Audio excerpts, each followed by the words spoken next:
a vinheta, por favor. Programa de hoje, o economista, diplomata e escritor que já foi presidente do BRICS. Vem ele discutir de novo. Pertences para o mundo. Os países estão fazendo de tudo para fortalecer o seu mercado de capitais e particularmente a sua bolsa de valores. Nós estamos fazendo isso? Não dá intimidade. Marcos Troijo. Como é que pronuncia o seu sobrenome? Troijo. Troijo. Pronto. Troijo. Mas Troijo também. Ele falou Troio. Troijo. O Zuzu. O Zuckerman. É um sobrenome muito diferente. Quer dizer, esse sobrenome provavelmente é uma variação daquele nome espanhol Trujillo. Meu avô era um imigrante, ele chegou aqui, perguntaram para ele como é que você chama, ele falou Trujillo, aí colocaram qualquer coisa. Igual o baixista do Metallica. Você sabe que eu tinha um amigo meu que chamava Scribe. O nome dele era Scribe porque ele chegou para identificar o nome dele. Você chegava lá. Ele falou Scribe Brasil La Serra, o nome dele, ele chamava Scribe, chamava Scribe, escreve, ele chamava Escreve. Maravilhoso. Essas coisas existem muito aqui no Brasil. Os nomes esquisitos, os caras chamavam Scribe. Seu Scribe. Seu Scribe. É um bonito nome. Né? Deixa eu falar sério com você, Marcos. O nosso querido Gueré, ele tem a pergunta para você que você achou interessante que a gente falou na reunião antes aqui. Sim. Na verdade, a pergunta é contextualizar o BRICS da sua gestão com a gestão atual e principalmente dar uma pincelada política na entrada desses novos países no BRICS. Se é realmente assim voltado para um lance mais econômico ou um lance mais político, organizacional da coisa. Olha, esse negócio de BRICS começou em 2001, não é algo novo, né? Nós estamos indo para o 24º, 25º ano de BRICS. E começou porque tinha no Goldman Sachs um banco. Começou em Wall Street, né? Sim, começou em Wall Street. Você tem um economista chamado Jim O'Neill, o sujeito estava olhando a bola de cristal, estava dizendo o seguinte: bom, chegar a 2030, quais são as novas economias emergentes que vão abocanhar fatias cada vez maiores da renda mundial? Então ele falou, tem Brasil, tem Rússia, tem China. Então ele falou, cada vez mais esses caras aqui vão ter um pedaço maior. Eu acho que ele acertou muito em relação à China e Índia. E não acertou tanto em relação à Rússia e Brasil. Mas aí, enfim, mais para o final, isso é 2001, né? Mais para o final daquela década, esses 4 países começaram a se reunir em nível de ministro de Relações Exteriores, ministro de Finanças, chefes de governo, convidaram também um país para representar o continente africano, que é a África do Sul. A África do Sul que já tem uma economia que é mais ou menos umas 47 vezes menor do que a economia da China. Enfim, colocaram lá a África do Sul. E aí começar um processo de debate sobre como é que vai ser o futuro da sustentabilidade, como é que você aumenta recursos para investir em infraestrutura. Criaram um banco, né, do qual eu fui presidente. Então, aquela primeira parte sobre o futuro da economia global eu chamo de BRICS 1.0. Essa segunda, né, em que os caras se reúnem, criaram um banco, BRICS 2.0. Agora, desde a cúpula da África do Sul de 2 anos, enfim, de quase 2 anos atrás, 2023, eles mudaram muito, né, a orientação. Quer dizer, por exemplo, quando eu estava no banco, a minha ideia é de que os BRICS eram uma espécie de série A, né, uma elite das economias emergentes, né? Agora, de lá para cá colocaram a Etiópia, Irã, que é um país que tem o quê? $1.500, $1.600 de renda per capita. O Irã, que é um dos países mais sancionados do mundo, né? Quer dizer, mudou bastante. Então, assim, para frente... Você acha que virou político? Eu acho que sempre é político, né? Mas pelo menos você tinha uma coisa importante. Então, mas no começo não era econômico, né? No começo... A ideia era a economia do terceiro mundo, vamos chamar assim, né? As economias emergentes, né? Porque é o seguinte, as economias emergentes são muito importantes na definição da demanda mundial. Pra você ter uma ideia, Emílio, em 2001, né? Tudo aquilo que o Brasil exportava para a China, somado a tudo aquilo que o Brasil importava para a China, dava $1 bilhão por ano. Hoje, tudo aquilo que o Brasil exporta para a China, tudo aquilo que o Brasil importa para a China, dá $1 bilhão a cada 52 horas. Caramba. Então, quando esses caras crescem, né? Sim. Pega o caso da Índia, por exemplo, né? A Índia está crescendo 7% ao ano. Os matemáticos nos ensinam uma fórmula mágica chamada regra dos 70, né? Ou seja, quanto tempo demora para um país dobrar a sua renda per capita. Então, 70 dividido pela taxa de crescimento anual da Índia, 7 dá 10. Então, 10 anos a Índia vai dobrar a sua renda per capita. O patamar de renda per capita da Índia é baixo, é 3 mil dólares hoje. Se você pula de 3 para 6 mil dólares, sabe o que os indianos fazem com essa renda incremental? Eles comem mais, eles enchem a pança, é uma revolução calórica. Em seguida, eles comem melhor, é uma revolução nutricional. Qual é o país do mundo que tem a grande possibilidade de fornecer alimentos para essa galera toda? É o Brasil. Por isso que esse mundo que a gente está vivendo agora é um mundo muito perigoso, muito arriscado, curiosamente traz boas oportunidades para o Brasil. Você fala do Trump, o mundo do Trump, esse esquema dele, que ele bolou? Não é só por causa dele, Emílio, né? Aliás, você sabe que os economistas, eles dividem a ciência deles em microeconomia, né, que é o foco no produtor, no consumidor, no empresário, e a macroeconomia, que são os grandes agregados econômicos. Essa tal de geopolítica ficou tão importante para nós que já é hora da gente dizer que existem fenômenos microgeopolíticos, que são aqueles que duram 4 ou 5 anos. Então, por exemplo, a atual presidência dos Estados Unidos é talvez o mais importante evento microgeopolítico do mundo. E você tem eventos macrogeopolíticos, que são aqueles que duram uma geração, 20, 25 anos. Então, por exemplo, isso está acontecendo porque o mundo está crescendo populacionalmente. Nos próximos 25 anos, nós vamos agregar 2 bilhões de pessoas mais ao mundo. Os países que mais contribuem cada vez mais, né, para a formação da demanda global são China, Índia... tudo lá naquela região, só naquela região, né? O resto está... O Brasil... Você tem os Estados Unidos muito forte ainda, muito forte. Então, mas você fala forte de grana. Eu digo de população, o Brasil 2040 vai diminuir a população. E 2040 é logo. É logo. A população é mais ou menos o seguinte, Emílio. Hoje, no mundo, tem 193 países. Nos próximos 25 anos, a população cai em 184. Você vai ter aumento populacional em 9. No entanto, vai ser um aumento populacional tão robusto que nesses 25 anos a gente pula dos atuais 8 bilhões de pessoas para 10 bilhões de pessoas em 2050. Tudo naquela região lá do... China. Perdão. China vai cair. Índia, Vietnã, Paquistão, Indonésia. Sudeste Asiático. Muito provavelmente nós teremos aumento populacional nos Estados Unidos, também por conta do fluxo migratório. E os outros 5 países são da África subsaariana. Nigéria, Etiópia, Congo, Uganda e... não me lembro outro. Mas de qualquer maneira, são 2 bilhões de pessoas a mais. Então, quando a renda per capita desses caras sobe, tem aumento por demanda por comida, por variedade energética, por formação de capital para a economia verde. São todas áreas em que o Brasil tem uma grande chance. Troiro, uma coisa que a gente fala bastante aqui no programa são as ações do Trump. Esquece o Brasil nessa história. Assim. O que o Trump está fazendo? Ele está com uma política protecionista e está criando, de certa forma, blocos. E até algumas declarações dele, ele fala assim, ou está comigo ou está contra mim. Ele manifestou esses dias uma tarifa contra a União Europeia, depois daquelas tarifas contra a China. Para o mundo como um todo, como que você vê isso? É natural, assim? E aí eu acho que num segundo momento a gente está no outro lado, né? A gente está mais aliado politicamente, economicamente, ao bloco do BRICS, né? Eu queria a sua análise. Eu acho, Sammy, que tem 3 coisas que ele está fazendo, né? E eu chamo esse conjunto de 3 coisas de trampulência, né? Quer dizer, brincando um pouco com o termo turbulência. Ele está dando uma chacoalhada na Organização Mundial do Comércio. Sim. Falando assim, aqui lado, vocês não... Saiu da Organização Mundial da Saúde, arrumou brigas com os seus 2 vizinhos e sócios, né, o Canadá e o México, está aí num arranca-rabo terrível com a União Europeia, impôs uma série, tarifas sobre tarifas em relação à China, distribuiu alegria para todo mundo.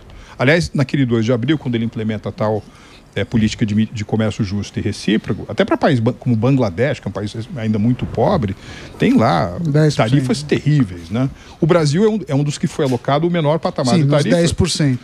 Que também não é um grande mérito nosso, porque o Brasil é um dos poucos países do mundo que consegue ter superávit comercial com a China e consegue ter déficit comercial com os Estados Unidos. Quer dizer, a gente vende muito pouco para os Estados Unidos.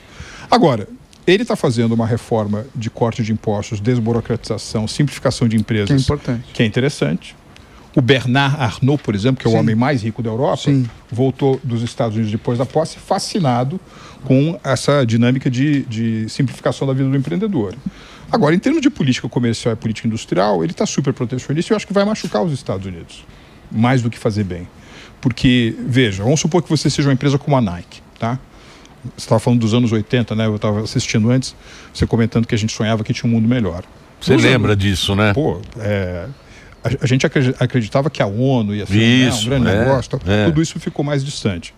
Mas, Emílio, nos anos 80, o pessoal da Nike está olhando a China, vê um grande estoque de força de trabalho barata, distribui uma parte importante da sua capacidade fabril para a China. O que aconteceu com a China nesses últimos 12 anos, né? Desde que o Xi Jinping mais ou menos chegou no poder? A curva dos salários cresce mais na China do que a economia chinesa. Porque eles também estão querendo ficar menos dependentes de exportações e mais dependentes no consumo interno. Subiu a renda do chinês, o que acontece com aqueles setores da economia que ainda são muito dependentes da força de trabalho? Fica mais caro. O que a Nike fez? Monta uma planta na Índia, monta uma planta na Tailândia, no Vietnã, centro de distribuição em Marrocos, uma outra no México. Pô, eles fizeram um esforço grande para montar essa rede agora. Se de repente uma empresa como a Nike tem que remontar todas essas atividades nos Estados Unidos, que tem carência de força de trabalho, salários altíssimos, eles vão ter que fazer um esforço de caixa tão grande que vai machucar a performance deles na Bolsa de Valores, vai machucar dividendos a pagar. E nenhum país tem tantas empresas multinacionais como os Estados Unidos. Então, enfim, eu duvido um pouco da eficácia dessa estratégia, Sami. Meu querido Alan Gani, eu vou fazer um break agora só para a rede. Papo tá muito bom. Aqui a gente continua um papo com o Marcos aqui, coloca as redes sociais aí para você seguir. Eu vou fazer o break só para a Rede Rádio, mas a gente continua nas plataformas. Aliás, muito obrigado pela sua audiência. Vai lá, Reginaldinho. Manda lá. Truirro, boa tarde. O Banco dos BRICS, ele fomenta crédito basicamente para atividade empresarial ou que desenvolva o país, infraestrutura, se eu não estou enganado. Até que ponto o presidente ele tem influência nessas decisões? Porque agora é a ex-presidente Dilma. Ou seja, até que ponto ela pode fomentar este crédito sem um critério técnico e mais um critério político para determinado país? Veja lá, o Banco dos BRICS tem no seu estatuto o investimento em infraestrutura, ou seja, o apoio e financiamento de infraestrutura, então energia fotovoltaica, energia eólica, combate a enchentes, saneamento, essas são as atividades, e temas de sustentabilidade, desenvolvimento sustentável, não é isso? O banco foi criado em 2014. Eu fui presidente do conselho do banco antes de ser o presidente executivo. Então, da criação do banco até nós chegarmos, né, enfim, eu era da equipe do ministro Paulo Guedes, o banco tinha aprovado 600 milhões de dólares para o Brasil. Durante o período que a gente ficou lá, esse investimento foi multiplicado por 9, 5,4 bilhões. De lá para cá, eu sinceramente não tenho acompanhado muito, já faz mais de 2 anos que eu pedi demissão. Agora, por que você saiu? Quando terminou o segundo turno aqui, Emílio, chega uma nova administração no Brasil, né? E o representante do Brasil no banco, né, no conselho de diretores ou no conselho de governadores, são representantes do Ministério das Finanças ou da Fazenda. No nosso caso, quando o ministro era o Paulo Guedes, era o Ministério da Economia. Quando chegou essa nova administração, eu tive uma conversa com eles. Eles têm outras prioridades, eles têm outras visões de mundo. Né? Mas você não acha que tinha que ser política de Estado mesmo? De estar no BRICS, não ser cada governo agir de uma maneira. Isso que é o problema, porque fica 4 anos, 4 anos muda tudo. Qual que era a nossa filosofia, né? Quer dizer, nós vamos utilizar o banco como um músico numa orquestra. Então você tem esse músico aqui, você tem o Banco Mundial, tem o Banco Interamericano de Desenvolvimento, quer dizer, você tem uma família de instituições multilaterais que financiam o Brasil. Então o que a gente quer? Mobilizar capital de qualidade de longo prazo para melhorar a infraestrutura do Brasil. Isso é o que a gente tentou fazer. Agora, essas coisas de sul global, sul contra o norte, uma visão mais ideológica, não cabe numa instituição que é financeira e que, enfim, as pessoas têm responsabilidade fiduciária. Dinheiro, né? Banco, né? Banco não tem esse... Enfim, eu vi assim, por alto, que mais recentemente eles tentaram... enfim, a Argentina queria recursos do banco, a Argentina nem é país membro, isso antes, durante do governo Milei. Você tem conversas com Venezuela, com Irã, enfim, coisas que não aconteceram durante o período que eu estava lá. Né? Então, assim, uma visão de mundo muito diferente da que a gente tinha, muito diferente. Ô Marcos, e qual é o panorama que você vê econômico aqui no Brasil? Como a gente falou aqui, né, o Brasil é sempre o país do futuro que não chega. Qual é o nosso panorama econômico? A gente precisa se começar a ficar preocupado ou as coisas ainda podem melhorar? Sabe aquele jogo do cabo de guerra, né? Que você tem uma corda, né? Tem uns caras que puxam a corda para um lado e tem os caras que puxam a corda para outro. O que tem puxando o Brasil para o lado certo, né? Você está vindo aí de um período razoavelmente longo, né, para a história econômica brasileira, de muita reforma, que é esse período do presidente Temer e do presidente Bolsonaro. Os anos do presidente, os anos de gestão econômica do presidente Bolsonaro, do ministro Paulo Guedes, foram anos de grandes realizações. Sim. Certo? Aliás, Emílio, na física... E pouca gente fala, viu? Exato. Pouca gente fala. Na física, conforme você vai se distanciando de um objeto, ele vai ficando menor. Quanto mais a gente se distancia desse período de 19 e 22, na minha opinião, mais a gestão do Paulo Guedes fica maior, né? Então você teve várias reformas. Reforma trabalhista, reforma da Previdência, marco do saneamento, essa parte internacional que ficava um pouco comigo, a gente avançou bastante, o Brasil se aproximou de se tornar membro da OCDE, tudo isso gera efeitos positivos. Aí você soma a esse legado, tem uma grande insegurança alimentar no mundo. Quem é um ator fundamental nesse jogo? Brasil. Tem uma grande insegurança energética no mundo. Quem é um ator fundamental? Brasil. Outra coisa, né? Faz 20 anos, Emílio, que aquele Thomas Friedman publicou um livro que muita gente leu chamado O Mundo é Plano. Lembra desse livro? Lembro. Pô, 20 anos atrás, a China estava crescendo 11% ao ano, 10% ao ano. Então você investir na China, boa ideia. A Rússia, né, maior país territorialmente do mundo, grande produtor de commodities, investir na Rússia, boa ideia. A União Europeia, naquela época, era maior como conjunto do que os Estados Unidos. Investir na União Europeia, boa ideia. Todos esses pontos brilhantes de 20 anos atrás, hoje estão piscando com a luz mais fraca. Lembra daquele joguinho do War? Sim. Né, que você tinha que conquistar um monte de território e tal? Quando você jogava Conquista ao Mundo, o jogo demorava o dia inteiro. Agora, quando você tinha um objetivo, ia mais rápido. Diminuiu o número de possíveis destinos de investimento no mundo. Então, tudo isso está puxando o Brasil para o lugar certo. Agora, nós temos um governo confuso, gastador, tem feito uma série de barberagens.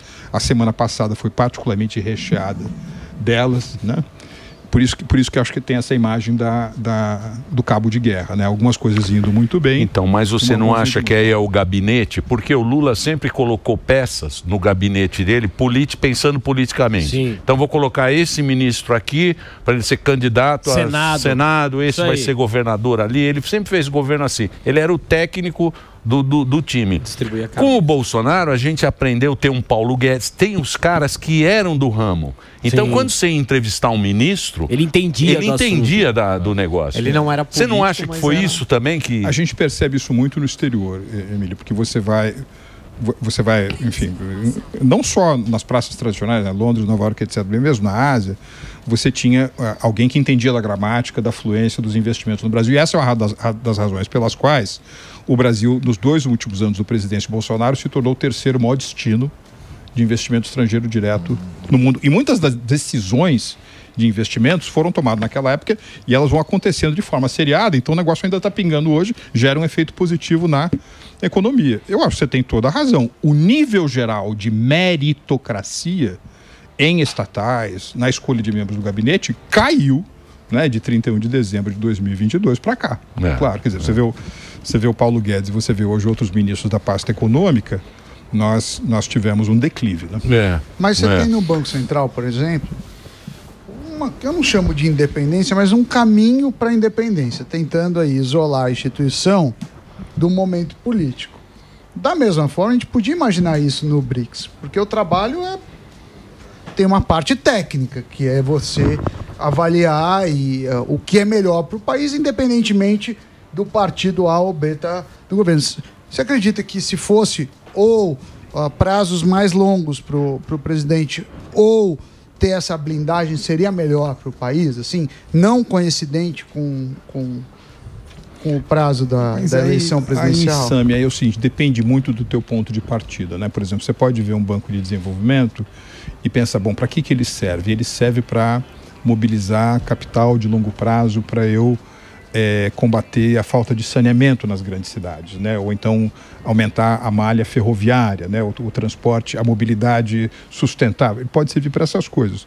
Ou ele pode servir como uma espécie de plataforma, né? Um púlpito, onde você faz discurso contra os males do mundo, dizendo que a culpa é dos Estados Unidos, que a culpa é dos europeus. Quer dizer, você utiliza isso mais. Você utiliza isso mais como plataforma política. Agora, que ninguém se engane, outros bancos tradicionais, o mesmo Fundo Monetário Internacional, todo mundo ali tem também uma motivação política. Aliás, o presidente Milei, da Argentina, soube jogar com isso muito bem, porque um dos principais problemas que ele tinha era a dívida externa argentina, muita dela de posse do Fundo Monetário Internacional. Por meio das boas relações que ele teve com o governo Trump, ele conseguiu um aumento dos prazos, nova injeção de recursos. A economia argentina entrou nos trilhos e, aparentemente, né, ele vai conseguir uma coisa inédita no nosso querido vizinho. Né? Mas, ô Marcos, você não acha que a gente, né, o Brasil, né? Porque se você pensar bem, o que nós queremos do Brasil? O que vai ser o Brasil, né? Porque o Brasil não tem, assim, uma diretriz. Mesmo a gente também não se define muito. Né? A gente fala muito em transição energética, que eu acho que é uma coisa importante para o mundo, e podia vender isso. Sim. Na própria medicina, o Brasil teria uma capacidade de ser um puta centro de medicina ferrado, porque tem o SUS, ele tem ligações do Brasil. Ele pode ser isso, o Brasil, né? Ele pode vender isso, mas o Brasil sempre fica nessa, né?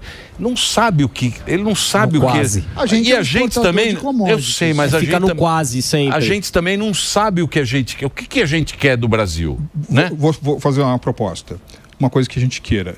Nós temos um nível de renda per capita parecido com o dos países da Europa Mediterrânea, tá certo? No espaço de uma geração. Isso significa 20 anos. Para chegar lá, você precisa dobrar a sua renda per capita, o que significa que você vai ter que crescer, na média, 3,5% ao ano. Este eu acho um objetivo legal. Nossa renda per capita é o quê? 10 mil dólares? 10, 11. 10 mil dólares que é a renda per capita do Brasil, é isso? É isso. Você quer chegar a 20, tem que chegar a 20, é isso? Eu quero chegar... Em 10 anos. Mas não chega, porque tem que crescer 3, alguma coisa, a gente cresce 2 na média. Eu gostaria que nós chegássemos a 2045 com uma renda mais parecida do que a renda de Portugal, que a renda da Grécia, né? Ou seja, alguma coisa ali na vizinhança de 20, 25 mil dólares. Para isso a gente precisa crescer 3,5. Então é o seguinte, o que vai nos levar até esse objetivo? Esse tema das commodities que o Sami estava mencionando aqui, em geral é ruim.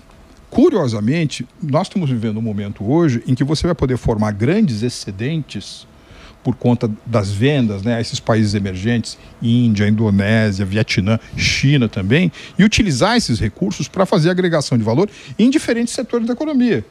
Que, aliás, por exemplo, é o que os sauditas estão fazendo agora. Emílio, hoje um dos países que está mais na moda no mundo é a Arábia Saudita.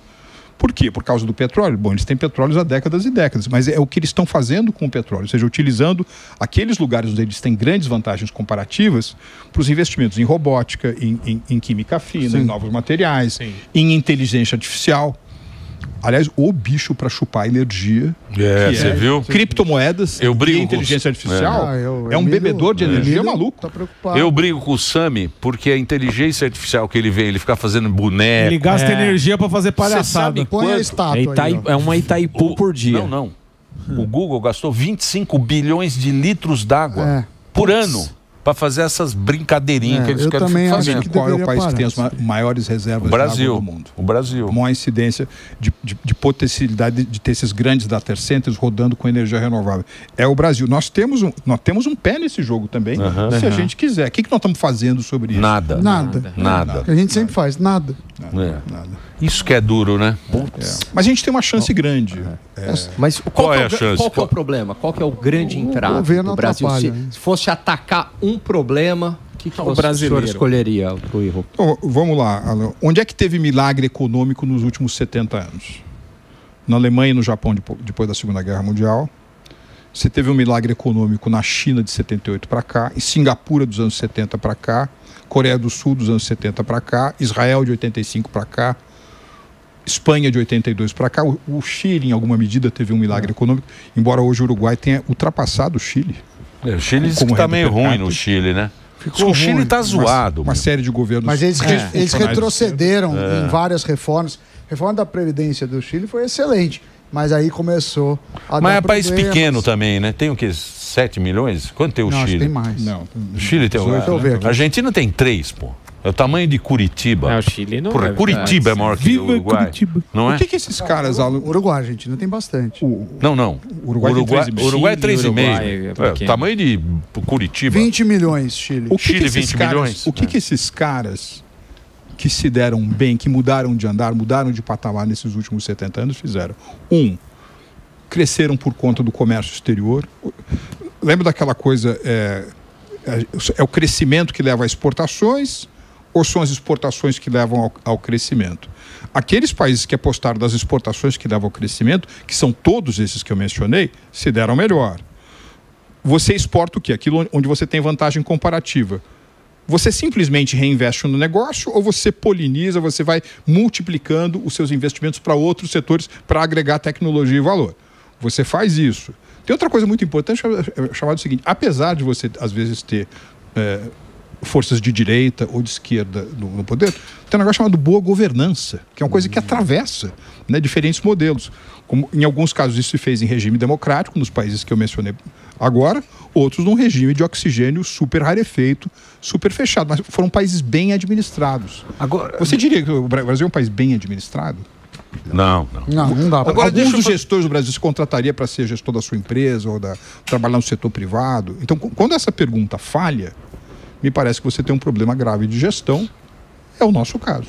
Deixa eu fazer uma pergunta para você agora, que todo mundo fala desse negócio dos globalistas. Porque eles falam o seguinte, que existe os globalistas, que eles não querem que nós, esses países mais... marginalizados? Eles falam o seguinte, eles não querem que esses países cresçam, que a gente não tenha autonomia, não cresça para não ficar maior que eles. Entendi. Isso existe? No mundo, você que é o cara que foi lá do BRICS e tal, você que senta com os caras, Conhece você sentou com o Putin, sentou com o Xi Jinping. Eu acho que não, Emílio, porque é o seguinte... Não existe isso. Ontem a Índia ultrapassou o Japão como quarta maior economia do mundo. Tá certo? O que aconteceu na China nesses últimos 30, 40 anos é um fenômeno de ultrapassagem importante. Não é porque a China é comunista ou porque ela tem um regime fechado, não é só por conta do dumping, tem muito dumping vindo da China, mas é porque os caras apontaram um rumo para eles, seguiram, os outros foram complacentes, os caras chegaram no lugar ao sol, hoje tem uma economia de 19 trilhões de dólares. A ONU, por exemplo, que muita gente acha que é o berço, né, o ninho dos globalistas, é uma instituição que tem um orçamento assim, um pouco maior do que do Corpo de Bombeiros de Nova York, ou da Polícia de Nova York, né? Tem um orçamento muito limitado. E tem outra, na grande maioria dos casos, aquilo que se gera ali não tem, digamos assim, jurisdição automática sobre aquilo. Ela não é um país soberano, a ONU. A ONU é um clube de países. Você tem aquele Conselho de Segurança, né? Mesmo assim, eu vi que você estava comentando, não evitou que desde a criação dela nos anos 40, pipocassem guerras para tudo que é lado. Embora, nesse período, não tenha ocorrido guerras entre grandes potências, o que já é uma grande vantagem, né? Mas, de qualquer maneira, acho que não tem isso, não. Quer dizer, o discurso globalista, ele acaba consumindo muito mais a nossa energia por conta da agenda woke, né?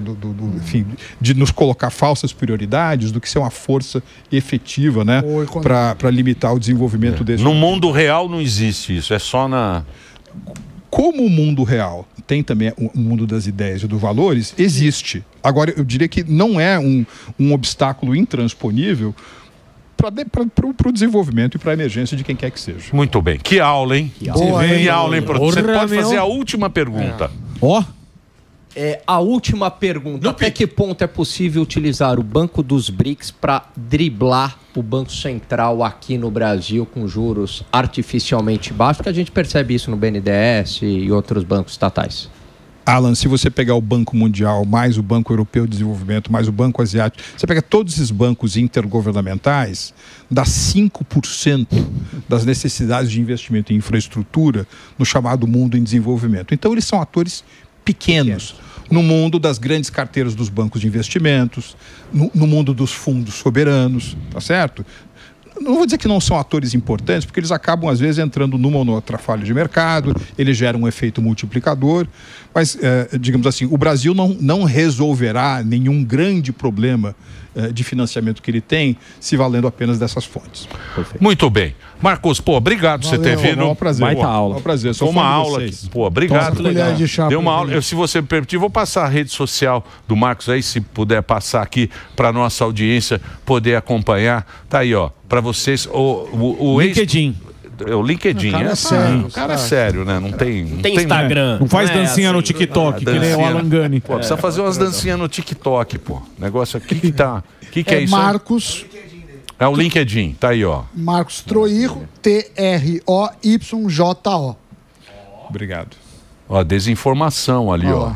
Tá vendo? Quem que me deu esse livro? Eu ganhei esse livro. Eu te dei, mas é o... Tá certinho. Desglobalização. Desglobalização. Ó, que eu publiquei antes dos britânicos decidirem sair da União Europeia e antes o Brexit e antes da eleição, antes da primeira eleição do presidente Trump. Boa. Boa. Pô, muito obrigado pelo papo aqui na programação da Jovem